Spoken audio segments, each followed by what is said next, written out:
Good afternoon students. बच्चों, हम बात कर चुके हैं about Faraday laws of electromagnetic induction. और बेटा वहाँ से हमें आंसर मिला था कि जब भी कभी amount of magnetic flux linked with the coil changes then induced EMF भी प्रोड्यूस्ड। जब भी कभी फ्लक्स में चेंज आएगा तो उससे ईएमएफ प्रोड्यूस होगी। और यदि सर्किट हमारा क्लोज्ड है तो उस केस में इंड्यूस्ड करंट भी होगा which is equal to E by R, where R is the resistance। अब बात आती है कि हम किन किन मेथड से EMF को प्रोड्यूस कर सकते हैं। तो आंसर है फ्लक्स चेंज करके। और फ्लक्स किसके इक्वल है बेटा? फ्लक्स इक्वल है BA cos थीटा। तो हम बात कर चुके हैं कि मैग्नेटिक फील्ड चेंज करेंगे तो फ्लक्स चेंज होगा, EMF मिलेगी। सेकंड बच्चों हमने बात की थी by changing area, area change करेंगे तो भी फ्लक्स चेंज होगा और उससे भी हमें ईएमएफ मिलेगी। और उसको नाम दिया था बेटा हमने मोशनल ईएमएफ, और उस पर हमने क्वेश्चन भी डिस्कस किया था और जिससे वैल्यू मिली थी हमें E इक्वल टू BLV। और अब थर्ड मेथड हमारा है कि थीटा चेंज करेंगे तो भी फ्लक्स चेंज होगा और उसकी वजह से हमें induced EMF as well as induced current मिलेंगे। तो this is the third method and which is known as AC dynamo और AC जनरेटर। जैसा कि इसके नाम से पता लग रहा है AC, that is alternating current. But बच्चों ये जनरेटर ना होके बेटा ये कन्वर्टर है। ये वो डिवाइस है जो एक एनर्जी को दूसरी एनर्जी में कन्वर्ट करता है।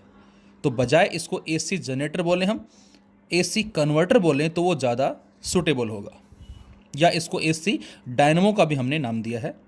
तो आंसर है the device which is use to convert the mechanical energy into electric energy. बच्चों AC डायनमो या जनरेटर जिसको नाम दिया हमने बेटा, ये वो डिवाइस है जो मैकेनिकल एनर्जी को इलेक्ट्रिक एनर्जी में कन्वर्ट करती है। आपने सुना होगा विंड मिल के कॉन्सेप्ट के बारे में, टरबाइन के कॉन्सेप्ट्स के बारे में, कि जब भी कभी हवा आ रही है, विंड मिल का जो कॉन्सेप्ट हमने पढ़ा है, और वो जैसे ही ब्लेड्स पे गिरेगी वो ब्लेड्स घूमना शुरू करेंगे और उससे इलेक्ट्रिसिटी जो है वो प्रोड्यूस होगी यहाँ से। इसके बारे में हमने स्टडी किया है फिलहाल। अब हमें ये देखना है कि किस तरह से यहाँ पर फ्लक्स जो है वो चेंज होगा। तो AC generator the device which is use to convert mechanical energy into electric energy. किस प्रिंसिपल पे वर्क करता है बेटा ये? तो आंसर है it's working principle is based on EMI, that is electromagnetic induction. और ये क्या है?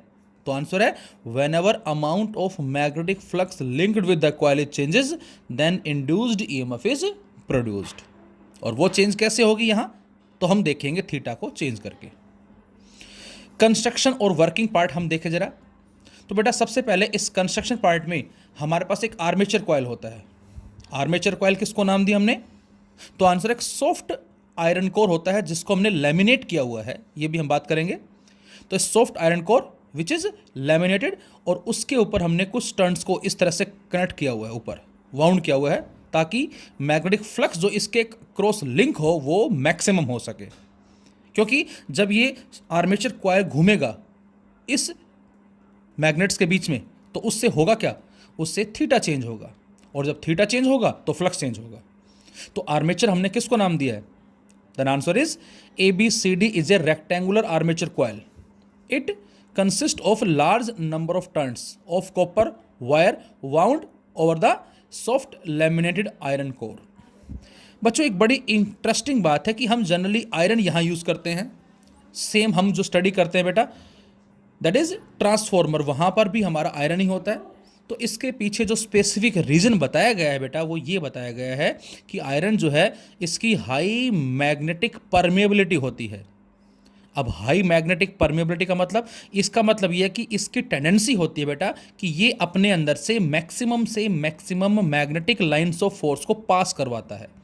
ये इसकी टेंडेंसी कह सकते हैं हम। मतलब हम जैसे कहते हैं कि नॉर्थ से साउथ मैग्नेटिक फील्ड इस तरह से होगा, कुछ फील्ड लाइनें कुछ ऐसे भी होंगी, कुछ इस तरह से भी होंगी। तो इसकी टेंडेंसी क्या है? उन सभी लाइनों को पकड़कर एक तरह से ये बोल सकते हैं सिंपल लैंग्वेज में, वो अपने अंदर से पास करवाएगा। और जब ज़्यादा से ज़्यादा लाइनें पास होंगी तो फ्लक्स जो लिंक करेगा वो भी ज़्यादा होगा। So we use iron because of high magnetic permeability.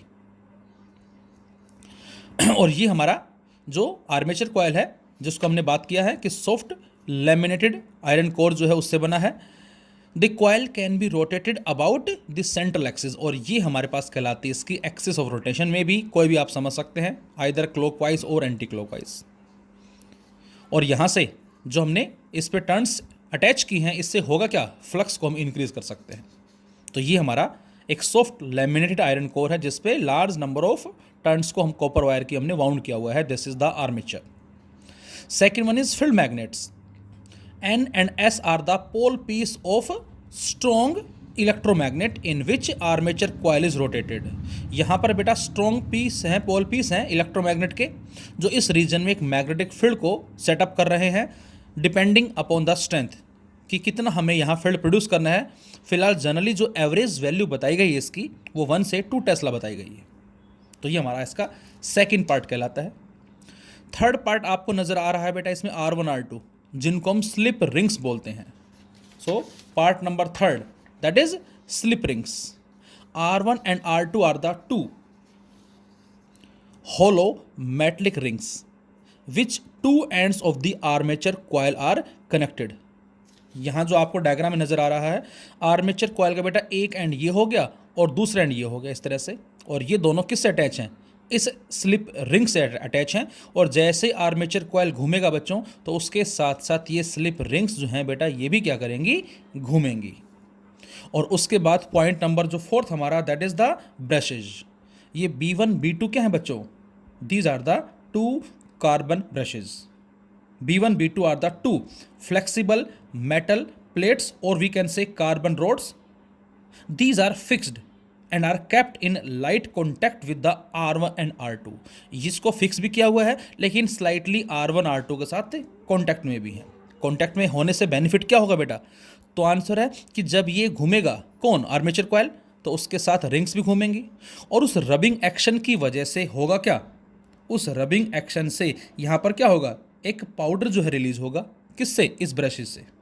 और वो पाउडर जो है वो लुब्रिकेंट का काम करता है फ्रिक्शन को रिड्यूस करने के लिए। तो जैसे ही ये रिंग घूमेगी, उसके रबिंग कॉन्टैक्ट की वजह से, रबिंग एक्शन की वजह से यहाँ से एक पाउडर रिलीज होगा, and that acts as lubricant which reduce the friction. तो यहाँ से जो B1 B2 जो हमारे पास है, इनको हमने ब्रशेस का नाम दिया है। अब इसका थ्योरेटिकल पार्ट हम जो है कुछ समझ सकते हैं पहले इस तरह से। सपोज करें मेरी उंगलियां जो हैं, इनको मान लेते हैं this is A, this is B, this is C and this is D। ये हमारा एक आर्मेचर कॉइल हो गया। इनको एक तरह से एक रेक्टेंगुलर कॉइल आप कंसीडर कर सकते हैं, ABCD जो आपको डायग्राम नज़र आ रहा है, ABCD। लेकिन डायग्राम में थोड़ा सा कन्फ्यूजन है। क्या कन्फ्यूजन, ये रखा कैसे है बेटा, तो हमने मान लिया कि इनिशियली कुछ ऐसे रखा हुआ है। AB जो है बेटा, ये हमने माना ये फ्रंट में है, और जो CD है दिस वन, ये हमने मान लिया बैक साइड में है। Initially we assume initially AB in front and CD in back. अब बच्चों हमारा फ्लेमिंग राइट हैंड रूल लगाए जरा, क्या कहता है, मैग्नेटिक फील्ड, इंड्यूस करंट, और थंब रिप्रेजेंट करता है बेटा क्या, मोशन ऑफ द कंडक्टर। तो हमने माना कि जैसे ही हवा आई या एक सर्टेन हाइट से पानी जो गिरा इस ब्लेड के ऊपर, तो इन्होंने क्या किया, घूमना शुरू कर दिया, कुछ इस तरह से या इस तरह से, कोई भी आप ले सकते हैं। तो हमने मान लिया क्या कि सपोज यहाँ से AB जो है इनिशियली फ्रंट में है और CD जो बैक में है। अब रोटेशन हुआ और इस तरह से होता होता अब ऐसे आ गया, हाफ रोटेशन कहलाएगा ये हमारा। और हाफ रोटेशन में CD जो है वो फ्रंट में आ गया, AB जो है बच्चों वो बैक में चला गया। फिर से इनिशियली ये पोजीशन है, ये AB जो है एक्चुअल में ऐसे है, फ्रंट में हमने माना, और CD जो बेटा बैक में है। अब ये हम सपोज एंगल माने जो भी है, और इस तरह से रोटेशन हो गया 90 डिग्री, ये रोटेशन हो गया फिर 90 डिग्री, दैट इज़ 180 डिग्री, और घूम के ऐसे हो जाएगा और फिर वापस ऐसे हो जाएगा। तो ये हमारा एक कंप्लीट दैट इज़ 360 डिग्री या 2 पाई रेडियन को रिप्रेजेंट करेगा। ये हम ऐसा बोल सकते हैं इसके अंदर। तो यहाँ से फ्लेमिंग रूल अप्लाई करें हम, और ये माने कि CD जो सपोज बाहर आ रहा है और AB जो अंदर जा रहा है, तो इस CD में जो करंट की डायरेक्शन होगी, इंड्यूस करंट की, वो क्या होगी। तो इस तरह से रूल लगाएंगे हम। ये बेटा मैग्नेटिक फील्ड इस नॉर्थ से साउथ, ये क्या हो जाए, इंड्यूस करंट, और थंब जो ऊपर की तरफ है, इसका मतलब CD जो है वो किधर आ रहा है, बाहर आ रहा है। तो इसका मतलब करंट कहाँ आया, करंट कुछ ऐसे आया इस तरफ। और ये करंट यहाँ से गया, यहाँ से होता हुआ इस R2 के थ्रू कहाँ आ गया, इस R में आ गया, and this R is known as load resistor या लोड रेजिस्टेंस। मतलब हमने सपोज गैलोमीटर लगा दिया तो उस इंड्यूस करंट से गैलोमीटर हमें डिफ्लेक्शन देगा। या फिर हम ये कह सकते हैं क्या कि हमने यहाँ पर बल्ब लगा दिया है तो बल्ब क्या करेगा, वो ग्लो करेगा। सो CD जो है बेटा, जो किस तरफ आ रहा है रूल के हिसाब से, आगे की तरफ आ रहा है, ये रूल ऐसे आ जाएगा। और यहाँ पर जब हम रूल लगाएंगे वो कुछ ऐसे आ जाएगा। किस में, इस AB पे यदि हम रूल लगाते हैं तो AB पे यदि रूल लगाएंगे आप तो इस AB पे रूल कैसे लगेगा, इस तरह से ऐसे लगा देंगे आप। ये अंदर जा रहा है ये मैग्नेटिक फील्ड और करंट इस तरफ। तो यहाँ से जैसे हम रूल अप्लाई करते हैं और उस रूल के हिसाब से जो AB बेटा वो तो जा रहा है पीछे और CD किधर आ रहा है, फ्रंट में आ रहा है। तो CD फ्रंट में आ रहा है, थंब को ऐसे रखेंगे और इसी हाथ को उल्टा हम ऐसे कर देंगे इस तरह से।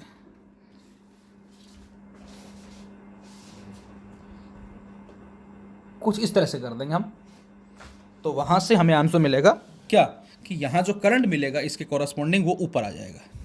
तो बच्चों यहाँ से करंट चला और यहाँ से होता हुआ इसमें आया करंट। मैं आपसे कहूँ what is the direction of current in load register, तो आपका आंसर होगा से क्लॉकवाइज। और यहाँ से करंट होता हुआ यहाँ आ गया। अब हाफ रोटेशन में बच्चों AB जो है, जो फिलहाल AB हमारा ऐसे था, वो चला गया पीछे और CD कहाँ आ गया, फ्रंट में आ गया। तो अब अगला जो डायग्राम ध्यान से देखना सभी, इसमें CD जो है बेटा ये आ गया फ्रंट में, दिस इज इन फ्रंट, और जो AB बेटा ये चला गया पीछे बैक में। अब जो AB पोर्शन है, जो वन एंड है, वो कनेक्ट है किससे, R1 से, ये घूम के इधर आ जाएगा। और जो CD जो है वो कनेक्ट किससे बेटा, R2 से, वो घूम के इधर आ जाएगा। तो ये थोड़ा सा ध्यान रखें आप। अक्सर बच्चे जो मिस्टेक करते हैं वो मिस्टेक यही करते हैं कि इसको जोड़ देते हैं यहाँ, इसको जोड़ देते हैं यहाँ। नहीं, ये जो AB है बेटा ये R1 से कनेक्ट है, ये घूम के इधर आया तो AB R1 से कनेक्ट है, ये R1 से हो गया। CD जो कि R2 से कनेक्ट है, ये जब CD फ्रंट में आ जाएगा घूम कर, तो ये रिंग भी घूम रहे साथ साथ इसके, तो ये कुछ इस तरह से यहाँ आ जाएगा। और अब हाफ रोटेशन हो गया, तो ये डायग्राम। अब अगले हाफ में क्या होगा, अब अगले हाफ में AB जो है बेटा वो फ्रंट में आएगा, बाहर की तरफ आएगा, और CD जो है वो अंदर जा रहा है। तो यहाँ फिर से रूल लगाएं तो अगेन हमें करंट क्या मिलेगा, AB में ऐसे मिलेगा और CD में कुछ ऐसे मिलेगा। लेकिन ये करंट जब यहाँ से यहाँ पहुँचेगा, यहाँ पहुँचने के बाद वो करंट इसके थ्रू इधर आ गया, बच्चों ध्यान से देखें, और यहाँ से होता हुआ इस लोड रजिस्टर के कॉरस्पॉन्डिंग इस रिंग में आया R2 और इस R2 के थ्रू ऊपर चला गया। तो मैं आपसे कहूँ कि इस लोड रजिस्टर में करंट की डायरेक्शन बताएं क्या होगी, तो आपका आंसर होगा एंटी क्लॉकवाइज। बच्चों इसमें क्या है क्लॉकवाइज, इसमें क्या है एंटी क्लॉकवाइज, और इसी को ही हम क्या बोलते हैं, अल्टरनेटिंग बोलते हैं बच्चों। तो अल्टरनेटिंग वर्ड जो यूज़ किया गया उसका पर्पस यही है क्या कि फर्स्ट केस में यहाँ जो करंट आता है सपोज क्लॉकवाइज, तो अगली हाफ साइकिल के अंदर जो करंट आएगा वो एंटी क्लॉकवाइज आएगा। और इस एक्शन की वजह से इसको हमने नाम किसका दिया बेटा, AC का नाम दिया है। जबकि DC के अंदर क्या होता है, दोनों ही केस में जो लोड रजिस्टर के कॉरस्पॉन्डिंग करंट होता है उसकी डायरेक्शन सेम होती है बच्चों। तो ये हमारा डिफरेंस कहलाता है AC और DC में। AC में जो करंट होगा इस लोड रजिस्टर में वो एक बार क्लॉकवाइज एक बार एंटी क्लॉकवाइज, क्योंकि हम पढ़ेंगे आगे AC का ग्राफ कुछ इस तरह से है, जबकि DC के लिए इस तरह से। जबकि AC में चेंज हो रहा है एक बार क्लॉकवाइज एक बार एंटी क्लॉकवाइज, जबकि DC के अंदर क्या होगा, दोनों ही केस में करंट सेम मिलता है। तो यहाँ पर जो चेंज आया, किस में चेंज आया बच्चों, वो थीटा में चेंज आया है। थीटा चेंज हो रहा है किस रीजन में, जिस रीजन में मैग्नेटिक फील्ड है वहाँ इस कॉइल के घूमने से थीटा चेंज हो रहा है, और थीटा चेंज होने से जो फ्लक्स वो चेंज होगा और उससे हमें EMF मिलेगी। कितने मिलेगी EMF, तो उसकी वैल्यू को भी मैथमेटिकली हम सोल्व कर सकते हैं कुछ इस तरह से। From the formula E equal to -d∅/dt and the value of I is BA cos theta, और टर्न्स भी हैं तो n से भी मल्टीप्लाई कर दिया, that is n BA cos theta. और बच्चों हमें पता है क्या कि जो ओमेगा होता है दैट इज एंगुलर वेलोसिटी, वो होती है बेटा θ/t। तो यहाँ से थीटा कितना आ जाएगा, ω t, तो यहाँ रख दिया हमने ω t। और बच्चों n BA कांस्टेंट है, इनको ले लिया बाहर और अंदर बच गया d/dt इंटू कोस ω t। मतलब कोस का डिफ्रेंशिएशन करें आप, और कोस का डिफ्रेंशिएशन होता है minus sine, that is minus sine omega T, और फिर कोस के अंदर जो टर्म है उसका ओमेगा टी का टी के रेस्पेक्ट में ओमेगा बाहर आ जाएगा। जैसे साइन थीटा का कोस थीटा का माइनस साइन थीटा, लेकिन कोस 6 थीटा का क्या होगा, माइनस साइन 6 थीटा, और फिर थीटा का जो कोफिशिएंट है वो बाहर मल्टीप्लाई होता है डिफरेंशिएशन में, जबकि इंटीग्रेशन में वो डिवाइड होता है। तो यहाँ से एन बी ए तो था ही था, कोस का माइनस साइन ओमेगा टी आ गया, और वो माइनस बाहर वाले माइनस से कैंसिल आउट, और ओमेगा और बाहर आ गया। तो बच्चों ये हमारा आ जाता है एक्सप्रेशन किसका, ईएमएफ का। This is the expression for EMF. अब मैं आपसे कहूँ बेटा कि ये जो ईएमएफ है ये मैक्सिमम कब होगी, तो आपका आंसर होगा कि सर जब साइन की वैल्यू मैक्सिमम हो। दिस इज साइन थीटा, और साइन थीटा मैक्सिमम कितना होता है, 1, कब, 90 डिग्री के ऊपर। तो इसका मतलब यदि हम इसको मान लेते हैं कितना, 1, तो उस केस में ई क्या होगी, मैक्सिमम। और उस मैक्सिमम वैल्यू को बच्चों हमने क्या नाम दिया है, ई नोट का नाम दिया है। इसको बोलते हैं पीक वैल्यू या मैक्सिमम वैल्यू या amplitude of the EMF, E note. कब है ये, जब साइन ओमेगा टी 1 है। तो हमने 1 रखा यहाँ, तो यहाँ से आ गया E naught equal to N B A omega. इस पे अक्सर हमें एग्जाम में न्यूमेरिकल्स मिलते हैं बच्चों। यहाँ से इस ओमेगा को रिप्लेस कर सकते हैं 2 pi by T and 1 by T frequency. तो यहाँ से सीधा सीधा रिजल्ट मिला कि ई नोट जो है वो डायरेक्टली फ्रीक्वेंसी के है। जिसमें फ्रीक्वेंसी रोटेशन की ज़्यादा होगी वहाँ पीक वैल्यू भी ज़्यादा होगी। इसके अलावा इस रिजल्ट से हम कह सकते हैं ये peak value, number of turns, field strength, area, omega, angular velocity, in 5 parameters में कोई 4 यदि गिवन है तो 5th की वैल्यू हम कैलकुलेट कर सकते हैं। तो बच्चों एन बी ए ओमेगा आ गया ई नोट, इसको पुट कर दिया हमने वापस यहाँ पर। तो इस एन बी ए ओमेगा की जगह ई नोट रखा तो ये बन जाएगा ई बराबर ई नोट साइन ओमेगा टी। और आई थिंक ऐसी इक्वेशन आपने स्टडी की होंगी सिंपल हार्मोनिक मोशन के अंदर। तो ये उसी तरह की इक्वेशन आ गई, E is equal to E naught sine omega T.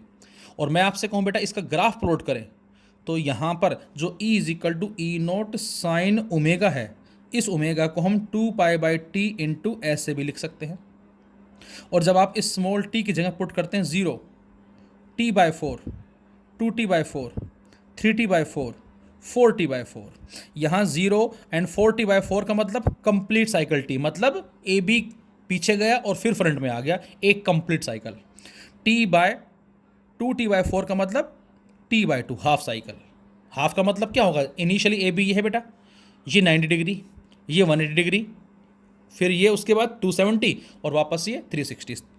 तो ये सारे उसी को रिप्रेजेंट कर रहे हैं। और 1 बाय 1 जब आप इस स्मॉल टी की जगह पुट करेंगे किसको, इसको 0 पुट करें तो ई नोट को 0 से मल्टीप्लाई करते 0 आ जाएगा, ई एम एफ 0, ये 0 आ जाएगा। जैसे ही t बाय 4 रखेंगे यहाँ, t बाय 4 पुट करते ही बन जाएगा 90 डिग्री, साइन 91। तो t बाय 4 पे ये बन गया 1, और 1 को ई नोट से मल्टीप्लाई करेंगे, ई नोट ये आ जाएगा मैक्सिमम। जैसे ही 2t बाय 4 रखेंगे ये 0 बन जाएगा, 3t बाय 4 रखेंगे -1 बन जाएगा, और -1 को ई नोट से मल्टीप्लाई करेंगे माइनस ई नोट, और 4t बाय 4 रखेंगे ये बनेगा 2 पाई, साइन 2 पाई 0। तो इसके बिहाफ पे जो हमें ग्राफ मिलता है बेटा वो इस तरह से ग्राफ मिलता है, अल्टरनेटिंग वोल्टेज का ग्राफ कहलाएगा बच्चों ये। और ये जो वेव नज़र आ रही एक तरह से आपको, this is the sine wave. ये हमारे पास ईएमएफ आ गई। Then what we can say about the current, then answer is I equal to E by R. E कितना आया, E naught sine omega T upon R, and this E naught by R is I naught, इसको हमने I naught बोल दिया। So I equal to I naught sine omega T, ये आ गई हमारी अल्टरनेटिंग करंट की इक्वेशन। तो this is the current as well as this is the EMF या वोल्टेज यहाँ से। तो ये हमारा थर्ड मेथड कहलाता है। थीटा चेंज करेंगे तो उससे फ्लक्स चेंज होगा, और फ्लक्स चेंज होने से क्या मिलेगी, हमें ईएमएफ मिलेगी यहाँ से। तो यहाँ से एसी डायनेमो में बेटा एसी का नाम देने का पर्पज़ क्या है कि इस रजिस्टर में जो करंट प्रोड्यूस होगा एक बार क्लॉकवाइज एक बार anti clockwise, alternate, that is why this is known as AC dynamo. फिर उसके बाद मैथमेटिकली एक्सप्रेशन हमारा E is equal to minus D phi by D T, phi N B A cos theta that is omega T, और N B A को बाहर लेके differentiate करेंगे cos को तो minus omega sine omega T आएगा, और वो माइनस बाहर वाले से कैंसिल आउट। और यहाँ से इसका आपको विशेष याद रखना है कि ईएमएफ जो होगी peak value that is N B A omega. और यहाँ से ये ईएमएफ की इक्वेशन आ गई और ये हमारे पास करंट की इक्वेशन आ गई। Thank you.